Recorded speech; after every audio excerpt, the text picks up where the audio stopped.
First and foremost, I want to give all praises and honor and glory to Yahweh Ba'Shem, Yahweh Shai Ba'Hashem, Harakah Kodash, the bonds to the elders and apostles that GMS to do real well and continue to push this truth out in its sincerity. And a special shalom to the hopefully elect out there enduring in the faith. This is 2nd Ezra 13.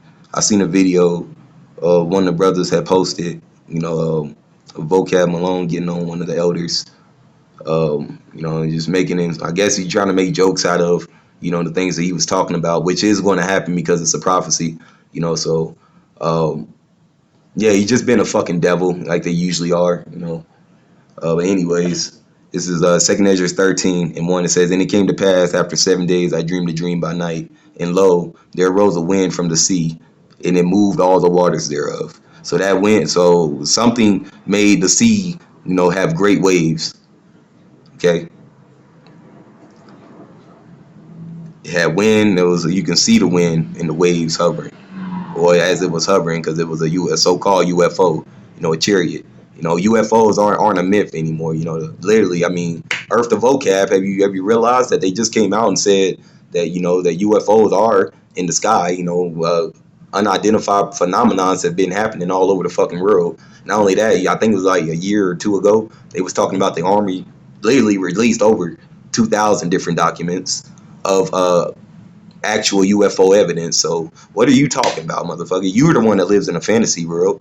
This is a fantasy world. It's a fantasy to think that you're a woman when you're really a man. It's a fantasy when you're a man to say, I want to be a dog. Roof, roof. When you're really a fucking man. That's a fantasy. You live in a fantasy world.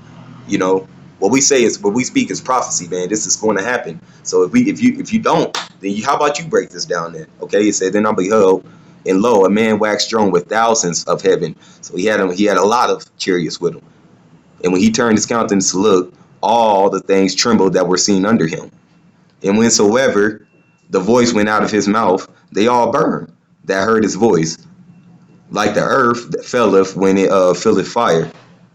So his voice had, his voice was hot. "And after this I beheld, and lo, there was a great multitude of men out of the number from the four winds of the heavens to subdue the man that came out of the sea." And I want to say this again too, because that word, that mouth is his chariot, So when it says mouth, he's talking about his chariot. He's not talking about he actually was speaking. I mean, these words are like a two-edged sword, but that mouth right there is talking about out of the mouth of the chariot, the so-called UFOs. He was blasting them with them. So whenever he gave out the command, and the chariots was shooting. This is a dark parable, and it's a prophecy that's going to happen. Okay. Continuing on, it says, "But behold, and lo, he had graved himself a great mountain and flew upon it. But I would have seen the region or place whereout the hill was graven, and I could not." So he flew so high, nobody could get to him. You couldn't even see him. He had flew so high. And after this, I beheld, and lo, so he was watching as, all they that were gathered together to subdue him were sore afraid, but they did try to fight. So they were afraid. There was a multitude going on, and they were trying to fight. So how about you break down, what I read so far? Break down what it's talking about then. Since you know so fucking much. It says, "But only I saw he that sent out of his mouth as it had been a blast of fire, and out of his lips a flaming breath, and out of his tongue he cast out sparks and tempests." So when he did that, out of his mouth, right, the chariots, he didn't have to hold an instrument, he didn't have to flex, he didn't have to do any of that, man. All he did was, gave out the command, and the chariots destroyed every army that came up against him. And they were all mixed together. And so you explain that then. You explain what's going on. So what is the blast of fire then, Vocab? What is his flaming breath? When it says out of his tongue, he cast out sparks and tempests. What's going on right there? You explain it then. And they were all mixed together, the blast of fire and the flaming breath, and the great tempest, and fell with violence upon the multitude which was prepared to fight, and did burn up everyone, so that the sudden and so that upon a sudden of the innumerable multitude, nothing was perceived, but only dust and smell of smoke. When I saw this, I was afraid. So what happened then? Vocab, you making jokes about it. What's going on in the second Ezra's 13th chapter, which is one of the 7 Deuteronomical books? What's going on then?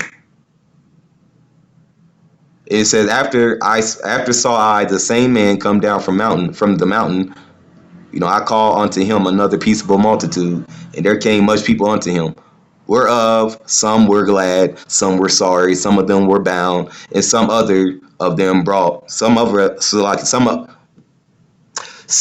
brought of them that were offered. Then I was sick through great fear, and I awakened and said, Thou hast shewed thy servant, because you people aren't servants, so you can't break that down properly. GMS, all the other ones, prophets out there calling on the true name, particularly GMS, because they've been talking about this. That's who I tune into. So what are you fucking talking about? So if you can't break that down, in its proper form, then what are you talking about? We know Christianity, they like to, dabble back and forth with different hypocrisies of this world's order and their processes and their way of thinking. When they lose, they like to, move the goalposts and shit. We know that. But if you can't break this down, then I would suggest, before trying to make everything a tit for tat contest, because you're losing already. Like one of the elders was saying, you've already lost. What you're doing now is just petty, and it's depressing. You're probably depressed because you see it. You have to continue to work for the devil. You're the devil. You're probably depressed, and it's sad. It is sad when you've come to understanding who you are. And now you have to operate like that. So hard to get us to fall off from what we believe, man. Why you trying so hard, man? It wasn't even funny. At least be funny with the shit, corny ass niggas. Anyways, man. Yeah, that was for Vocab Malone, man. Break that down, man. I don't know much of everything. I'm not the smartest tool in the toolbox. But I can definitely, when he says tempest, blast of fire, flaming breath, sparks, everything that has to do with fire, breath, sparks, chaos, calamity. I mean, you put 2 and 2 together, it sounds like somebody got their ass beat.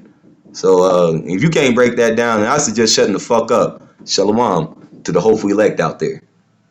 Not to you, Vocab. Fuck you.